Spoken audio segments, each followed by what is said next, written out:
Bonsoir à tous, bienvenue dans Divan. Ce soir, j'ai le plaisir de recevoir deux Namurois à la carrière impressionnante. Benoît Mariage est avec nous, accompagné par Guillaume.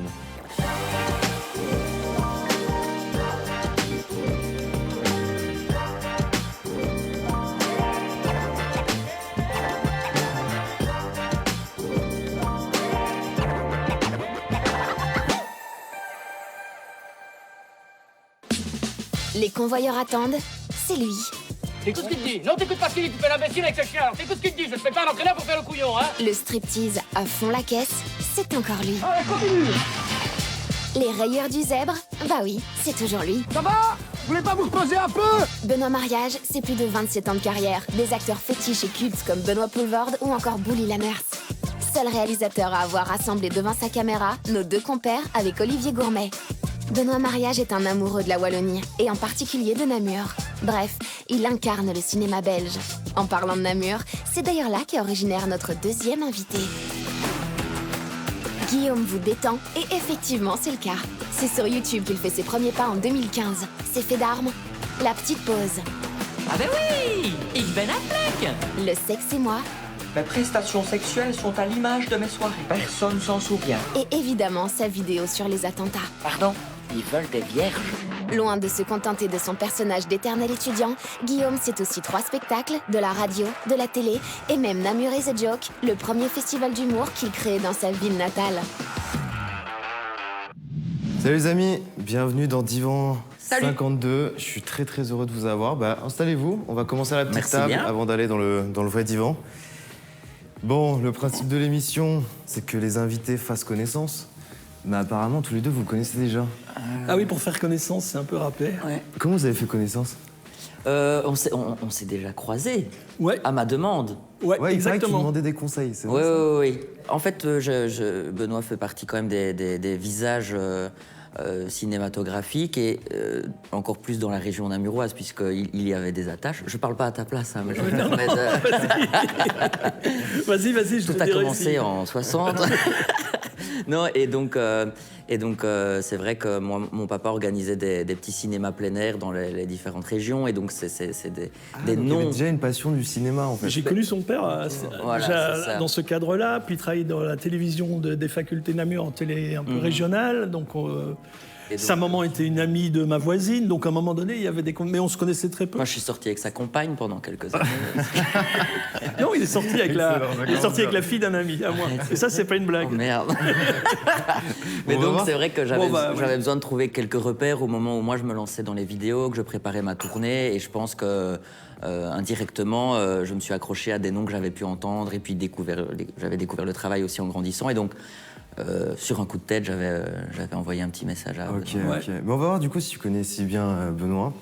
Je vais te donner une affirmation sur lui et tu me dis si c'est vrai ou faux, ok? Commence bien cette histoire. Et l'affirmation, c'est la suivante. Ressembler à Jésus, c'est ce qui lui a permis de commencer sa carrière. C'est tellement fou que c'est possible, donc j'affirme. C'est vrai ou pas? C'est tout à fait vrai. Alors toi qui aimes les histoires, en fait, j'étais à l'INSES en dernière année pour faire cours, et donc on avait un projet documentaire.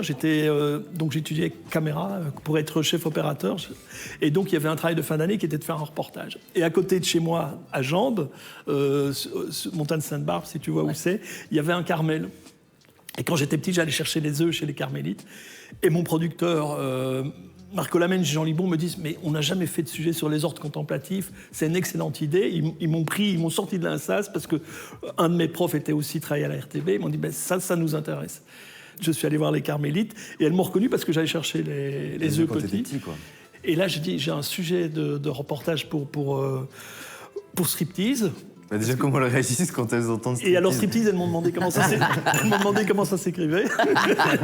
Et puis elle me dit, c'est vrai, tu ressembles à Jésus, et une m'a dit, tu ressembles à Jésus. Alors je ne sais pas si c'est ça qui était déterminant, elles ont accepté, puis c'était un super tournage. On est resté en contact avec ses sœurs, on faisait même la Saint-Nicolas, avec le caméraman, on revenait faire la Saint-Nicolas les années d'après. C'était mes débuts dans striptease, et c'est un peu le début de ma vie professionnelle. Mais qu'est-ce que vous faites avec votre truc en l'air comme ça? Enfin, grand-mère. Il a frappé tous les mouches qui vont dedans. Quel drôle de métier que vous faites, grand-mère. Ils ont montré l'exemple. Faites donc un peu sur Bernadette, elle est bien plus belle, elle est plus jeune. Bon, allez, pour Guillaume. Nul ne l'a jamais vu sans sa casquette. C'est vrai ou c'est faux? Je pense que c'est faux. Il y a bien quelqu'un qui l'a mis sur sa casquette. Oui, Alors, c'est faux. Elle vient d'où cette casquette? Parce que j'ai l'impression que c'est clairement ta marque de fabrique. En tout cas, le couvre-chef, c'est ta marque de fabrique. Ouais, mais je pense que globalement, les accessoires font partie de mon univers. Moi, je me souviens, quand j'étais petit, je fouillais dans les affaires de mes parents. Mon papa, comme il avait quelques projets audiovisuels, il avait toujours des chapeaux, des vestes qui traînaient, etc. Et donc, petit à petit, j'ai passé mon temps à me déguiser. Et le jour de la rentrée des classes en première primaire, je suis arrivé déguisé. Et la prof de l'époque m'a fait comprendre qu'à partir de maintenant, on ne pouvait plus se déguiser. Ça a été un drame ou pas? Ouais. J'ai très mal... ouais. Ça a été le premier vrai drame de la réalité du monde des grands. C'est qu'en fait, on ne pouvait plus se déguiser dans un lieu où d'autres élèves étaient là, ou dans un lieu dit public, etc. Et quelques mois plus tard, ma maman m'a invité au théâtre, et j'ai revu du coup des gens déguisés, adultes. Et donc pour moi, j'avais reçu un mensonge en fait. Ouais, on pouvait encore, j'avais pas compris qu'elle parlait d'un système de scolaire quoi. Et donc j'ai dit à ma mère, du coup moi je veux continuer là où on peut se déguiser. C'est comme incroyable. Ça. Donc voilà. Derrière la caméra de Benoît, on a pu voir Bully Lanners, on a pu voir Benoît Poelvoorde, mais le plus charismatique des acteurs derrière cette caméra, c'était Coco. Vrai ou faux? J'affirme. Est-ce que c'était le plus charismatique, Coco? Ouais, en tout cas, il était très charismatique. C'était qui, Il ce avait Coco? 93 ans. J'affirme parce que ça aurait été bizarre que ce soit faux. Oui, c'est ça. J'avoue, j'ai pas trop travaillé. Ouais. Ils disent non, pas du tout. Où il a été chercher ce truc improbable. Exactement. Non, c'est une histoire incroyable. Mais raconte-moi, parce qu'elle a l'air ouf, cette histoire. C'est ton Et premier c'est fou court-métrage parce que en plus? c'est tellement important et j'y pense souvent, quoi. C'est-à-dire, j'avais écrit donc un court-métrage. Je préparais Les Convoyeurs attendent, et puis là, mon producteur me dit, mais attends, t'as jamais fait de court-métrage de fiction, t'as fait du docu, mais tu dois au moins faire un court-métrage de friction, lapsus. Mais parce que voilà, à la commission, ils vont te demander qu'est-ce qu'il a fait. S'il n'a rien fait, on va jamais te donner des millions pour faire un long-métrage. Bon, je dis ok, j'en fais un. J'ai pris un souvenir de Vers l'avenir, notamment l'histoire d'un signaleur qui bloquait la route au milieu de la campagne. Et c'est vraiment une image qui m'a... C'est marrant, il y a des films où je peine, j'écris pendant 1 an, et là j'ai écrit une après-midi un souvenir de photographe de presse où j'étais à Vers l'avenir au début. Et donc j'ai vu je suivais une course cycliste à moto qui était le Tour de Namur, et je vois au milieu de nulle part un vieux monsieur qui barre la route pour laisser passer les coureurs. Et là, tout de suite, une émotion, quoi. Je me dis, mais c'est touchant. Le gars était endimanché, le monsieur était endimanché. On sentait que c'était pour lui une résurrection sociale, tu vois. Et à la fois, le boulot était tellement pathétique, enfin, de l'extérieur. Donc il y avait un contraste, il y avait déjà une tension entre. Qu'est-ce qui a fait que tu aies autant d'émotions et que tu le prennes pas en photo à ce moment-là? Je l'ai pris en photo. Ah, je l'ai pris en photo, okay. Et finalement, ce court-métrage raconte la photo. Raconte ce décalage entre l'investissement personnel qu'il mettait dans cette tâche et l'incongruité de cette tâche. Et c'est dans cette tension-là que le court-métrage est fonctionné. Et donc, voilà, j'ai écrit une histoire toute simple.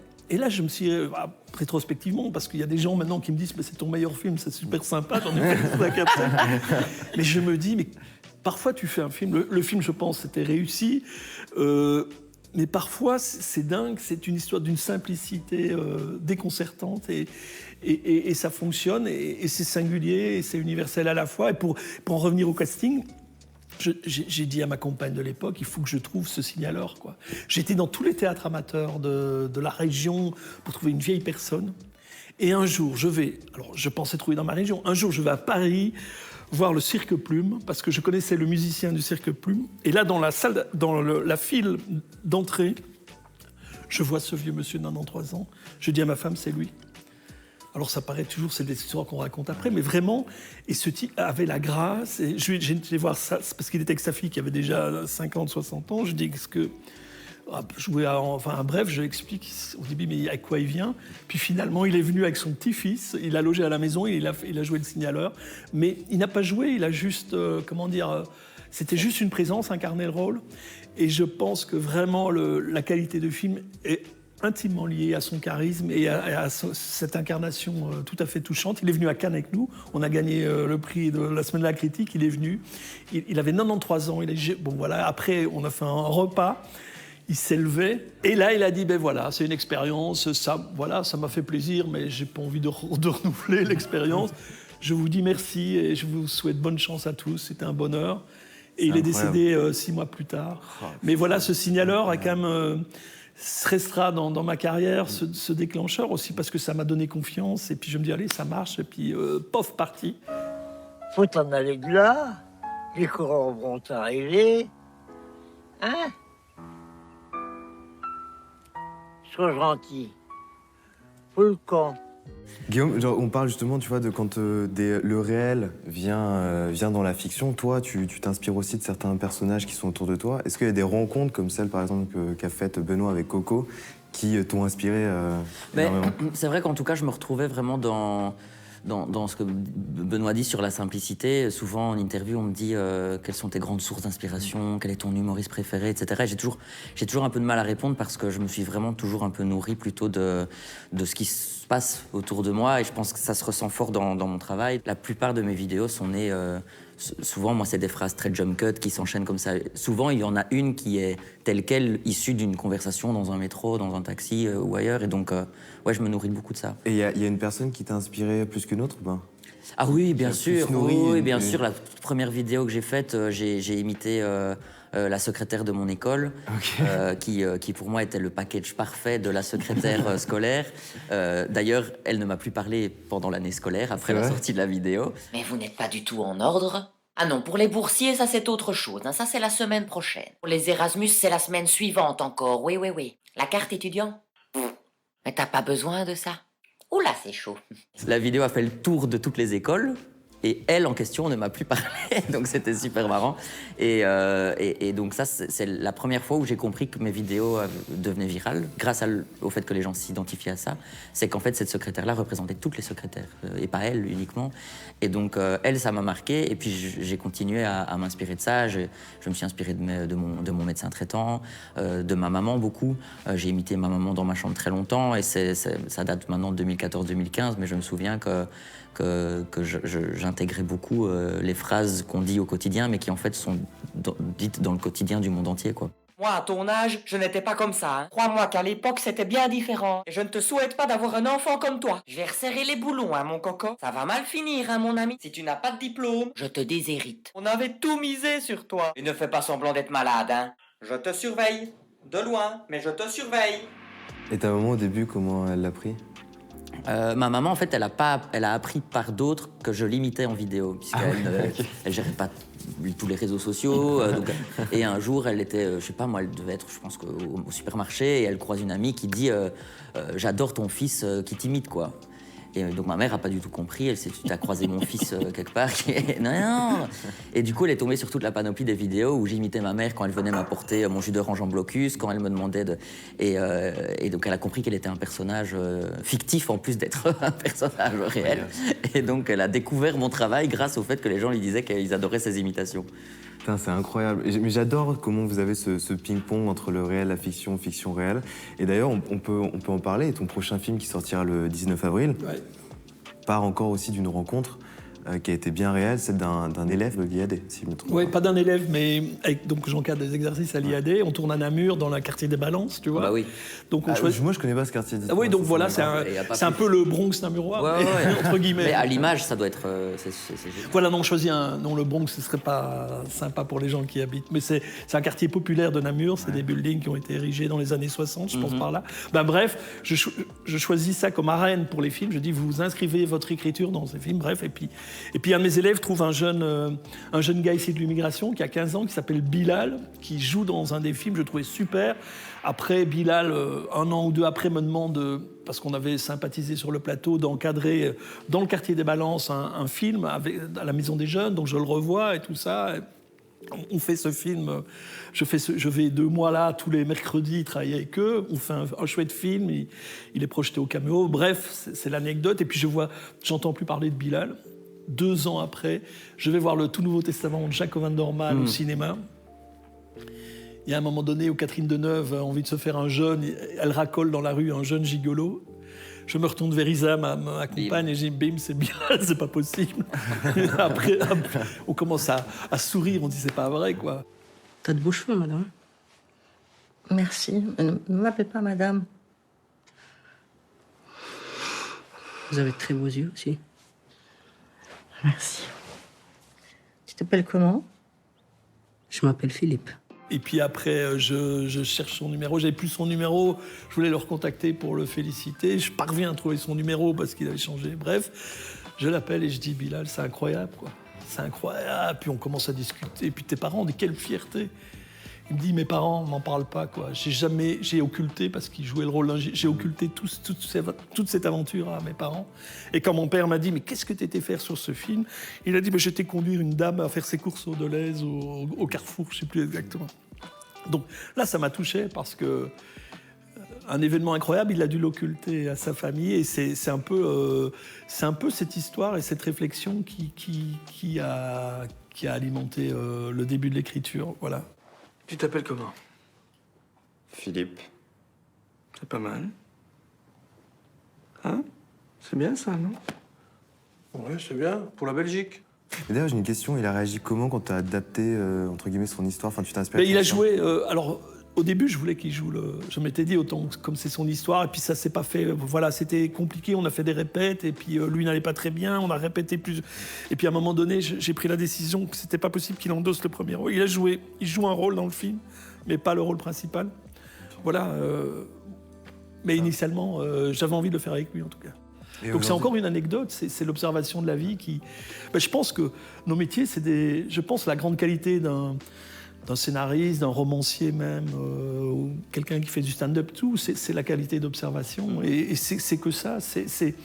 Je crois que ce que tu vois dans ton rapport avec la mer, il le voit de façon tellement singulière, alors que c'est cette particularité et cette vision singulière de l'observation de sa maman qui rend les choses universelles.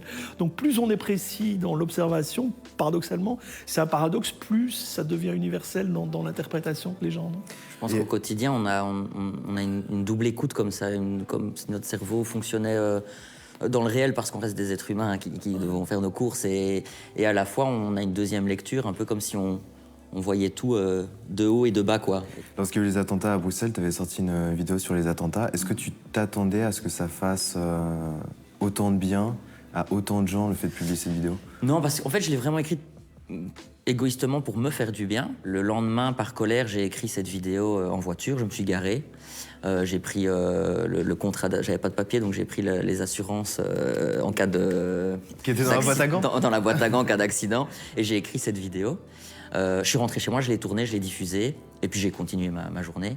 Et j'ai vu qu'en fait, elle avait déjà 10 millions de vues, elle avait été vue par toute la francophonie, en fait. Bon, et qu'est-ce qu'ils veulent en échange? Ils font ça pourquoi? Pardon?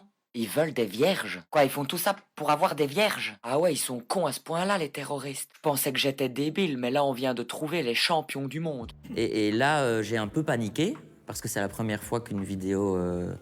avait une telle du monde comme ça, que les stats s'affolaient. J'ai un peu paniqué parce que je me suis quand même dit, vu le discours que je tenais aux terroristes, il suffisait d'aller sur mon site internet pour voir où je me trouvais pendant l'année, à telle date. J'ai commencé à me dire, bah, tiens, si on veut me trouver, c'est quand même facile. Mais je sais aussi que, parce que c'était nouveau, j'ai été escorté par la police pendant une dizaine de dates après cette vidéo. Ouais. Parce que c'est la période où les gens, du coup, hésitaient à sortir. Les programmateurs de salles ne savaient pas s'ils devaient maintenir leur spectacle ou non en Belgique. Nous, on voulait tous être sur scène pour montrer que la vie devait continuer, mais ils avaient peur pour leur public. On hésitait à faire fouiller les sacs. Mais aller à un spectacle d'humour et rentrer dans une salle où on te fouille, t'as pas spécialement envie de rire après pendant 2 heures. Donc c'était vraiment un climat très très particulier. Et donc moi je me souviens qu'on était en relation avec les commissariats de chaque ville parce que cette vidéo avait fait le tour du monde et que moi c'était un peu costaud en matière de menaces, etc. sur les réseaux. Et toi perso, tu l'as vécu comment à ce moment-là? Ben, en fait j'ai eu tellement de messages de gens à qui ça a fait du bien que je restais persuadé que j'avais bien fait d'écouter cette pulsion qui m'avait dit d'écrire dans cette bagnole une vidéo à la con Et à la fois, j'aurais préféré que jamais je n'ai dû la tourner à cause de ce qui s'est passé. Mais voilà, je trouve que c'est aussi important qu'un artiste soit présent. C'est aussi ton taf d'être présent quand ça va pas. Un peu comme j'ai fait pas mal de vidéos pendant la pandémie. Ouais. Je dis pas que notre travail est de surfer sur le malheur des gens pour se faire connaître. Je dis juste que défendre l'humour dans des situations où a priori il n'y en a pas, je pense que ça fait partie de nos missions, quoi. Et tu sais que ma voisine est décédée à cause du coronavirus? Je te jure, elle est morte assassinée dans le rayon pâtes, étranglée par une dame enragée qui voulait ses peinées. Ah ben ça m'a beaucoup peiné. Peiné, tu vois, hein? Benoît, dans les coulisses, on a parlé du film d'Astérix et la nécessité qu'a eu à un moment donné Guillaume Canet de prendre justement des youtubeurs ou des chanteurs et chanteuses pour promouvoir son film. Est-ce que toi, tu t'es déjà retrouvé dans cette situation où on t'a demandé de prendre des influenceurs dans un de tes films pour qu'il y ait plus de vues? Non, ce genre de choses? Non, parce que j'ai eu la chance. Moi, j'ai eu la chance de faire mon premier film en noir et blanc comme je voulais, parce que déjà, produire un premier film en noir et blanc, mais j'avais Benoît Poelvoorde, qui était un ami qui habitait Namur, donc moi, j'ai eu une star, enfin, quelqu'un qui était déjà reconnu pour mon premier film. J'ai fait 3 films avec lui. En plus, c'est le premier film, Le Signaleur. Les Convoyeurs attendent. Olivier Gourmet et Poelvoorde qui jouent ensemble, c'est jamais arrivé, ça. Ah oui, non, ça c'est le court-métrage, oui, j'avais Bouli, Olivier Gourmet. Les 3, les Avengers, quoi. Toi, tu avais déjà conscience du luxe de ce casting pendant que Oui, quand même. Tu avais cette pression de dire j'ai quand même réuni les 3 mousquetaires dans un seul projet. Surtout que Ben avait fait cette arrivée près de chez vous. Il hésitait à refaire du cinéma parce que lui, ça avait été l'explosion. Comme ça, à Cannes, il est passé d'incognito à star planétaire pratiquement. Et donc, j'avais de la chance, évidemment, de les avoir. On a fait une petite répétition. Déjà, les amener en répétition pour un court-métrage, je me dis, c'est peut-être osé, mais il fallait que je me rassure, quoi. Et ils ont commencé à jouer, j'osais à peine regarder, je dis c'est bon, et on tourne, quoi. Et Bouli, c'était pratiquement son premier film. Prions le Seigneur. Prions le Seigneur. C'est le curé ou c'est moi qui dis ça? Prions le Seigneur. Hein? Oh oui. Je m'en fous, hein.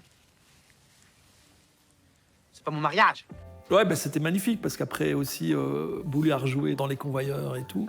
Mais voilà, donc j'ai eu de la chance de... Alors, pour le premier film, pour le deuxième film, c'était un film très confidentiel. J'ai eu un casting libre avec des acteurs qui... Il y avait film Grand Henri, mais pas des acteurs avec une notoriété. Puis après, j'ai refait un film avec Poelvoorde, donc ça a marché aussi, avec François Damiens. Donc, je me suis... Ici, dans le dernier, il y a quand même une participation de Catherine Deneuve, mais l'acteur principal n'est pas très connu. Je pense que c'est toujours une adéquation entre le montant du film et les obligations qui en découlent. Si on fait un film, si on a un scénario, un chouette scénario qui engage pas trop d'argent, on reste libre. Évidemment, Astérix, c'est plus qu'un film, c'est vraiment une sorte d'entreprise, c'est un projet très, très calibré, donc c'est très différent de ce que moi je fais. Donc j'ai pas... Dans une économie relativement restreinte, on va dire, j'ai pas ces obligations de casting. Mais là, tu disais, pour ton dernier film, t'as approché Catherine Deneuve. Est-ce qu'à l'inverse, le fait que tu aies fait jouer Bouli, Benoît, Olivier Gourmet, ça a pu être un déclencheur pour elle, de se dire « Ah, ça peut être intéressant de venir ». Il a aussi bossé sur Monquête. Alors, pour Catherine Deneuve, c'est tout simple, puisque l'anecdote était liée à elle. Ouais. Et donc, elle irradie de sa présence, même si elle n'a que 3 jours de tournage. On parle d'elle dans tout le film, puisque le bourgmestre de Molenbeek demande à ce comédien de la ramener à la commune pour rehausser l'image de marque complètement abîmée de Molenbeek et tout. Et donc, forcément, Catherine Deneuve, c'était tout à fait naturel. Alors, j'avais 20 minutes pour la convaincre, parce que... Alors, je ne sais pas si elle a... Je crois qu'elle a aimé le scénario, parce qu'elle m'a appelé, elle m'a dit « J'aime bien votre scénario ». Donc, c'était sûrement un facteur déterminant. Et donc, voilà, pour Catherine Deneuve, j'avais 20 minutes pour la convaincre. Je suis allé à Paris, j'étais... t'es allé à Paris juste pour 20 minutes de... Ah oui, parce qu'il fallait... Elle voulait me rencontrer. Ça s'est pas fait sur Teams, quoi. Non. Elle voulait me rencontrer, on est allé dans un hôtel, j'avais 20 minutes, et puis elle me dit « Monsieur Mariage, je sais que j'aime pas jouer mon propre rôle au cinéma ». Ce que je comprends, parce que aussi, ça posait un problème moral, parce que je mettais dans sa bouche des dialogues qui étaient censés être la parole de Catherine Deneuve. Mais bref, grâce à son acceptation, on a pu faire le film. C'est quand même incroyable. Sinon, il fallait changer le scénario, trouver quelqu'un d'autre. Et puis c'était... Deneuve, c'est quand même l'icône, une des dernières icônes en vie du cinéma. Donc voilà. Et ce film, je le rappelle, c'est Habib la Grande Aventure. Et Habib ça la Grande sortira le Aventure, 19 ouais, avril. qui est un peu c'est une chronique sur ce jeune acteur d'origine maghrébine qui est tiraillé entre ses aspirations artistiques et un peu la loi du milieu, cette famille traditionnelle dans laquelle il vit. Et donc, il y a une schizophrénie permanente à correspondre aux différents milieux qui le composent. Allô, Samy? Ouais, ben on le tient, notre gigolo. Oui, le gars qui fricote avec ta bourgeoise. En plus, il fait pas très arabe. Et cerise sur le gâteau, c'est une belle personne. Bon, les amis, je vous propose qu'on aille se mettre sur le canapé pour être encore plus confortable dans cette discussion. Ça vous va? On te suit, nous, on Allez, te fait confiance. on bouge. Let's go. Bon, on a quand même pas mal parlé d'œuvres, de personnages. Mais pour que ces personnages prennent vie, il y a un truc qui est hyper important, c'est l'écriture. Comment vous écrivez-vous? Toi, t'es plutôt seul ou avec un co-auteur? Comment ça se passe? Moi, j'écris j'ai toutes mes vidéos dans ma chambre, dans ma salle, enfin toutes celles que j'écris depuis toujours. Là, j'ai toujours écrit tout ça tout seul. Et puis alors, pour mon spectacle, j'ai contacté mon premier prof de théâtre quand j'avais 8 ans. Ah, mais j'ai l'impression que tu reviens toujours à... Il y a toujours ce rapport à l'enfance, en fait. Ouais. J'aime bien refaire des boucles, ou des liens, ou créer une symbolique. Parce que pour l'anecdote, je crois que la première fois que tu vois un spectacle d'humour, c'est François Pirette. Ouais. Et c'est lui qui va produire ton C'est lui qui a produit spectacle. mon premier spectacle. Après, j'ai décidé d'avancer seul et de découvrir un peu les coulisses de la prod. Parce que je voulais pas être l'artiste qui est sur scène, mais qui ne sait pas du tout ce qui se passe autour. Ou j'avais envie de comprendre le quotidien des équipes techniques. Enfin, j'étais un peu curieux là-dedans, donc j'ai décidé d'avancer tout seul. Mais sur ce deuxième, j'ai demandé à mon prof de théâtre s'il voulait bien m'accompagner dans l'écriture, parce que je savais que lui avait cette plume poétique, que moi, j'étais vraiment dans du dur. Une phrase, on monte, et j'avais peur à un moment que mon spectacle ne soit qu'une succession de phrases. Et donc, j'ai travaillé et comme on le disait tout à l'heure en off, c'est un travail particulier de tendre un projet à quelqu'un qui reprend un autre bic et était là, oh, dépose ce bic. Et au final, c'est une sacrée expérience, en sachant que c'était plus de la... J'ai gardé la main mise sur tout le spectacle, le projet, parce que c'est trop intime que pour... Mais c'était hyper intéressant pour moi de découvrir la manière dont on peut scénariser différemment que par le web. Je pense que j'avais bouffé tellement de web qu'il fallait à un moment que j'ai un regard extérieur. Tu parles d'un côté intime, du coup, quand t'as vraiment besoin d'exprimer des émotions, comment tu le fais pour partager ça avec ton co-auteur pour que ça soit le plus... ça respecte le plus ta vision à toi et ce que tu ressens? Mais déjà, c'est pour ça que j'ai été vers lui. Parce qu'il y en a bien qui me connaissaient sur scène pendant des années, c'était lui. Et donc, il a fallu une réunion pour qu'il se souvienne de tout, de mon enfance. J'étais pote avec ses fils. Enfin, je veux dire, il y avait un lien qui faisait que, du coup, à l'écriture, j'avais l'impression d'écrire avec un papa, mon père. Enfin, donc, c'était particulier, quoi. Donc, mais à un moment, c'est sûr qu'il peut pas le faire à ma place. Et je pense que c'est ça qui fait aussi qu'il y a des limites dans la coécriture, c'est que ce projet doit m'appartenir et à la différence aussi, c'est qu'à un moment donné, un spectacle d'humour, tu me dis si je me trompe, mais un film, à un moment, il sort et tu peux plus retourner en séquence de montage derrière. Ouais, il est dans les salles et c'est terminé. Moi, un spectacle, il évolue... Sauf si t'es George Lucas. Je rappelle qu'il a fait 36 000 versions de Star Wars. C'est vrai. Mais je veux dire, moi, je suis sur scène pendant 4 ans. Chaque soir est différent parce que je réécris tout pour le lendemain, pour le surlendemain. Donc le travail d'écriture n'est pas du tout le même, je pense, que pour un film, quoi. Guillaume qui dit que le co-scénariste ne peut pas se mettre à sa place. Toi, tu me disais que écrire, c'est un peu traîner son spleen, enfin être dans son truc. Non, c'est pas écrire, c'est dur. Hein. C'est dur parce que ça peut devenir... Enfin, t'as pas de contact, tu passes une journée avec toi-même. La vie, c'est quand même les rencontres, enfin, qui t'alimentent, qui te font... Donc, il y a un côté qui peut être vite dépressif, tu vois, parce que c'est une énergie pas très particulière. Alors, tu rêves d'un co-scénariste parce que tu te dis, on va s'amuser, ça va aller plus vite, et ce sera... Et à la fois, parfois, quand on essaye, ça fonctionne pas. Moi, j'écris seul, mais par contre, j'aime bien d'avoir des retours aux différents stades. Déjà, même sur un projet, c'est de parler avec un producteur. Seul, tu peux pas faire les choses. Ce qui est important, c'est une idée, parce que tu sais qu'un long métrage va te mobiliser pendant 3 ans. Donc déjà, une idée, c'est d'en discuter. Est-ce que ça vaut la peine? Où ça nous amène? Est-ce que c'est contemporain? Est-ce qu'on parle de choses de façon singulière? Dans ce magma de films qui sort, tu vois, aussi, quelle est la place que cette idée va prendre dans ce magma qui sort. Donc, je pense que pour moi, ce qui est important, c'est d'avoir des niveaux de discussion avec des producteurs, mais parfois avec des script docteurs, c'est-à-dire des gens qui sont un peu payés pour ausculter les scénarios et dire... mais des gens dont tu aimes l'intelligence, la pertinence et la personnalité. Et puis c'est aussi le plaisir du partage, mais c'est ça. C'est d'avoir un sparring partner qui ne soit pas nécessairement un co-écrivain, puisque... Et je disais aussi, une vision poétique, c'est singulier, tu vois. C'est quoi la vision poétique que toi, tu as envie de nous partager à chaque fois? Après, le cinéma, c'est un art narratif, mais c'est aussi un art poétique. Mais une image poétique, elle ne se partage pas. C'est une vision singulière que tu essayes de reproduire. Donc, je parle du signaleur, là. J'avais une vision singulière de ce monsieur-là et une vision singulière de la tension qu'il y avait à la fois dans cette tâche et dans le côté un peu ridicule. Donc, cette vision singulière, tu l'as vue, mais tu l'as... Alors se pose le problème de la retranscription de la vision. Mais la vision est unique, elle est personnelle, donc c'est quelque chose par définition qui ne se partage pas. Quand tu entends Benoît qui nous explique un peu tout le process d'écriture, est-ce que toi, ça te donne envie d'écrire ton long ou ton court-métrage, tellement ça a l'air intense hein? En tout cas, c'est quand même un plaisir d'entendre ça de la bouche de quelqu'un qui connaît cette réalité, qui a quand même des années d'expérience. Et donc, moi, c'est vrai que c'est un plaisir à entendre. Et puis ce qui est surtout gai, c'est de comparer avec l'univers dans lequel on est. C'est vraiment un choc du cinéma et du web, c'est super chouette. Moi, j'ajoute la scène aussi dans l'écriture, parce que là où je le rejoins, c'est une souffrance. Moi, Et toi, t'as un retour direct aussi du public, quoi. Oui, ça, évidemment, t'as un retour direct, et puis tu sais à quel moment ils vont exploser de rire, à quel moment ils vont pas comprendre, parce que tu le fais exprès pour les emmener ailleurs. Il y a un moment, tu te joues d'eux, et ça, c'est très excitant. Quand tu sais que t'entames un paragraphe qui est très lourd, mais qu'à la chute est à pleurer de rire, t'as en toi une petite...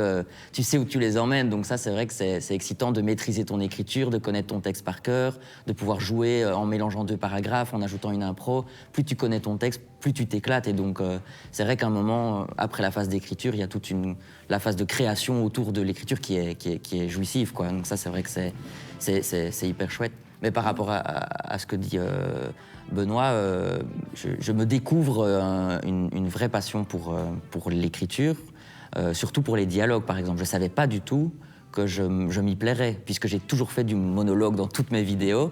Mais j'ai dû écrire pour un synopsis de je ne sais plus quoi, un petit projet de dialogue, etc. Et j'ai réalisé que j'aimais beaucoup ça. Et c'est peut-être justement parce que j'ai écouté depuis toujours les dialogues des gens. Donc il y a peut-être un lien aussi avec ce sens de l'observation. Mais je pense aussi, c'est comme un muscle. Hein. Si je prends par exemple Woody Allen, c'est un mec qui a énormément écrit pour les journaux des sketchs. Et il a écrit des années avant la notoriété qu'on lui connaît, avant de faire ses premiers films. Et donc, je pense qu'il y a une facilité aussi qui vient de son entraînement. Moi, je suis stupéfait de sa productivité, quoi. Moi, je suis un vrai lémurien. Donc, écrire comme il fait, journalier, moi je serais incapable de le faire. Mais je pense que c'est un atout parce que c'est à un moment donné, c'est un muscle, quoi. Tu t'entraînes, tu le travailles, et surtout pour la comédie, je pense qu'en plus, il voit ce qui marche, il voit ce qui marche pas, donc tu acquiers de plus en plus de choses, tu comprends les mécanismes, et je pense que, je comprends qu'il ait envie de ça aussi. Quand tu écris des scènes, puis ensuite que tu les tournes, comment t'as fait pour la coécriture de Monquête, où c'était d'abord des caméras cachées, de ce que j'ai compris, et ensuite il a fallu remonter tout le film. Là, j'imagine que ça a dû être un casse-tête au niveau de l'écriture. Après, c'est ça, en toute humilité. C'était un plaisir de travailler avec François, mais le génie, nous on a essayé de faire la structure et de raconter une histoire, mais je pense que vraiment le génie de ce film, c'est l'intuition de François en direct, parce qu'il y a des choses que tu ne peux pas écrire. Et là, c'est aussi fou que la vie, enfin c'est un lieu commun de dire que la réalité est plus belle que la fiction, mais quand il est assis dans une salle d'attente et qu'il y a un ancien détenu à côté de lui à qui il rentre en conversation, je ne sais pas si la scène te parle, mais ça, évidemment, on n'avait jamais imaginé ça. Nous, on pensait que quand les gens dans la salle d'attente allaient voir sur l'écran de télévision la demande de recherche de la police, tout le monde allait se barrer, quoi. Et non, il y a un mec qui se barre pas et qui lui dit « Attends, je vais te sortir de là, je vais t'aider. » Il y a souvent les flics sur le parking, fais gaffe. Et quoi?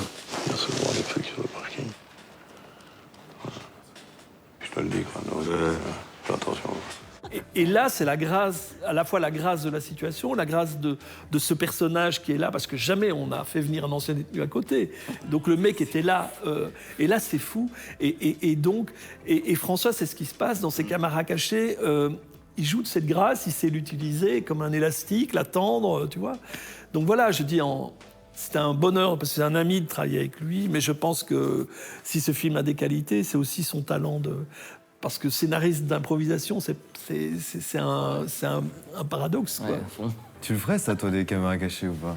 Je pense que personne n'oserait. Ouais, après François Lemire, c'est impossible. Il faut que l'humanité tout entière ait recommencé son cycle et qu'on soit tous morts sans avoir jamais connu François Lambrouille avant de pouvoir oser refaire des caméras cachées. Alors, il y a sûrement mille et une caméras cachées à succès qui cartonnent, mais je pense que s'il y a bien quelque chose qu'on peut reconnaître, c'est rentrer dans le foyer de toute la francophonie.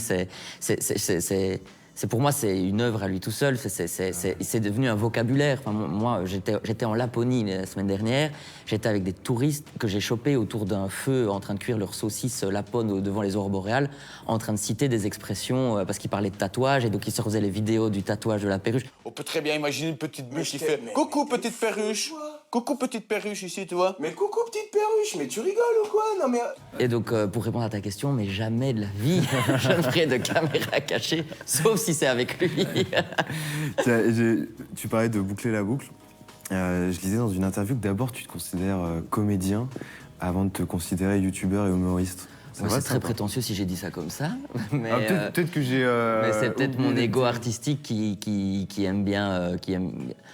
ou c'est parce que c'est ce que je voulais ou voudrais devenir. Mais c'est vrai que très peu de gens savent que j'ai d'abord commencé par la scène, en ayant fait 8 ans de cours de théâtre et puis 2 ans d'impro, le conservatoire, et puis j'ai fait 2 ans à Paris de formation russe. Sur les Stanislavski conneries, oh là là. Et tout ça pour dire que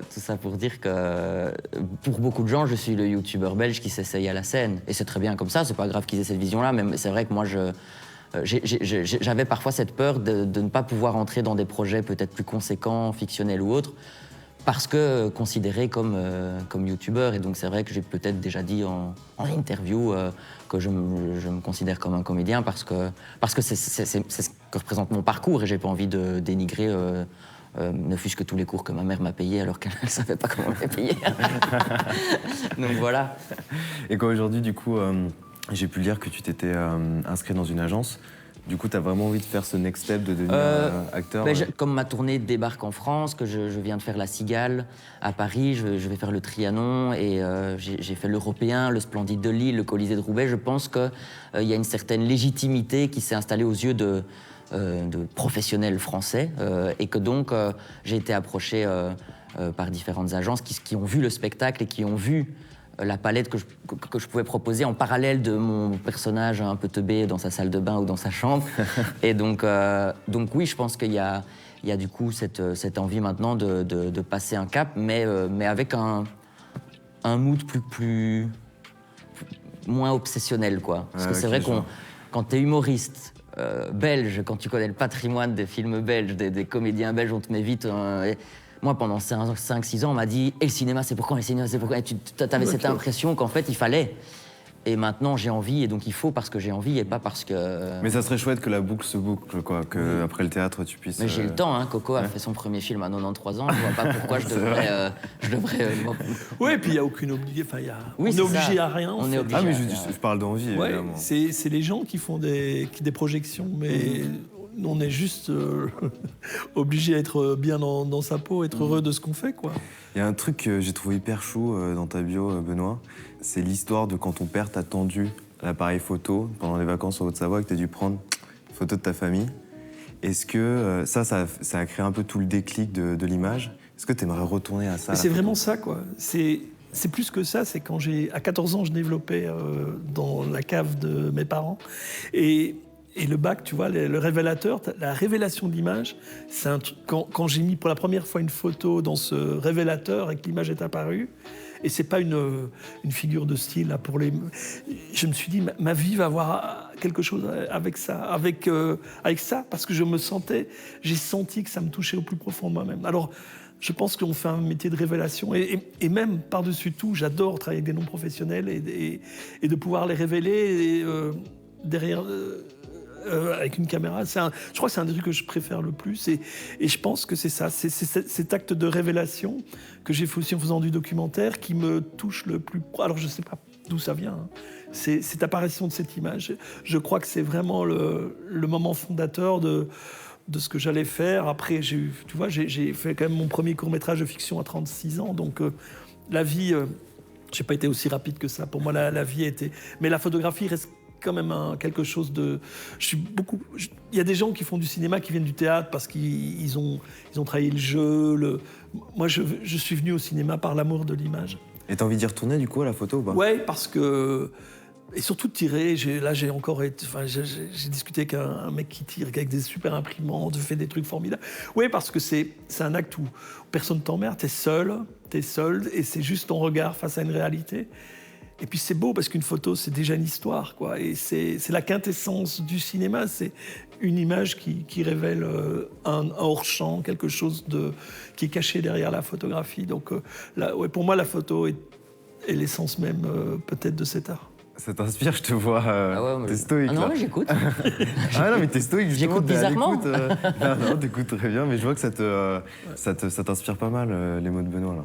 Oui, bah, comme je sais qu'il a vécu à Namur, bah, quand il parle, même s'il doit parler d'une image peut-être d'un autre pays, je imagine des images namuroises ou en tout cas de terre wallonne, etc. Donc ça amène à beaucoup. Ouais, puis j'étais photographe de presse à Vers l'Avenir assez longtemps et pour les convoyeurs à temps, par exemple, c'était vraiment ce patrimoine d'émotions que j'ai vu en allant même sur des faits divers, parlant avec des pompiers la nuit, faire des reconstitutions de crimes dans les bois, des tas de choses incongrues, mais qui m'ont tellement ouvert les yeux, parce que c'est génial. Chaque jour, j'étais appelé pour faire des trucs, photographier un politicien, puis le lendemain, c'était un artiste. Donc j'ai eu la chance de par mon métier, j'étais payé pour être face à des réalités terriblement singulières, les unes par rapport aux autres, et qui m'ont vraiment...